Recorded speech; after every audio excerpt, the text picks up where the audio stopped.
2025 के चुनाव में क्या फर्क है, अंतर क्या है। 2020 के चुनाव में भारतीय जनता पार्टी हो, कांग्रेस हो, सबका मानना था कि सरकार तो आम आदमी पार्टी की ही बन रही है। उम्मीद यह थी कि उसकी सीटें कम हो जाएंगी, लेकिन जितनी उम्मीद कांग्रेस और बीजेपी को थी उतनी सीटें कम नहीं हुई। 70 में से 62 सीटें आम आदमी पार्टी जीत गई। पिछली बार मतलब 2015 में 67 जीती थी, 5 सीटें कम हो गई। उससे सरकार की बहुमत पर कोई असर पड़ता नहीं, सरकार की स्थिरता पर कोई असर पड़ता नहीं। यह अलग बात है कि अरविंद केजरीवाल की जो नौटंकी की राजनीति है, वो पूरे 5 साल इस बात की नौटंकी वो और उनकी पार्टी के लोग करते रहे कि बीजेपी हमारी सरकार गिराना चाहती है। कभी 10 करोड़ में कहते थे एमएलए खरीद रही, कभी 15 करोड़, कभी 25 करोड़, ये संख्या बढ़ती रहती थी। लेकिन कभी एक विधायक भी सबूत के तौर पर पेश नहीं किया। यह विधायक है जिसको बीजेपी ने तोड़ने की कोशिश की। और बीजेपी इतनी भी नासमझ नहीं है कि वो 70 में से 62 सीटों वाली पार्टी को तोड़ने की कोशिश करेगी। उसको मालूम है कि उसका नतीजा क्या होगा। तो ऐसी कोई संभावना दूर दूर तक नहीं थी।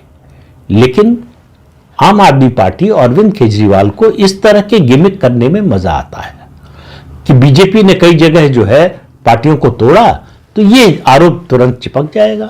लोग मान लेंगे कि हां, आम आदमी पार्टी को भी तोड़ने की और दिल्ली की सरकार गिराने की कोशिश कर रही है, जिसमें कोई सच्चाई दूर दूर तक नहीं थी। ये खुद अरविंद केजरीवाल को भी पता था।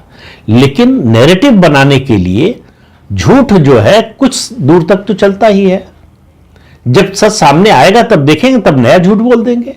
ये अरविंद केजरीवाल की राजनीति का मूल आधार है कि एक झूठ बोलो, जहां तक वो चले चलने दो, जब वो झूठ गिर जाए तो नया झूठ बोल दो, फिर वो कुछ दूर चलेगा। इस तरह से वो अपनी मंजिल तक पहुंच जाते हैं, यानी अपना नैरेटिव बना लेते हैं। इस बार मुश्किल हो रही है।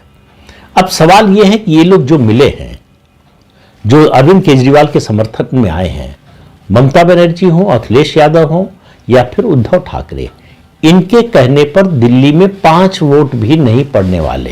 तो अरविंद केजरीवाल को 1 वोट का भी फायदा नहीं होने जा रहा है इनके आने से। इनके चाहे प्रचार करें न करें, समर्थन की घोषणा करें, अखिलेश यादव तो प्रचार करने भी आ गए।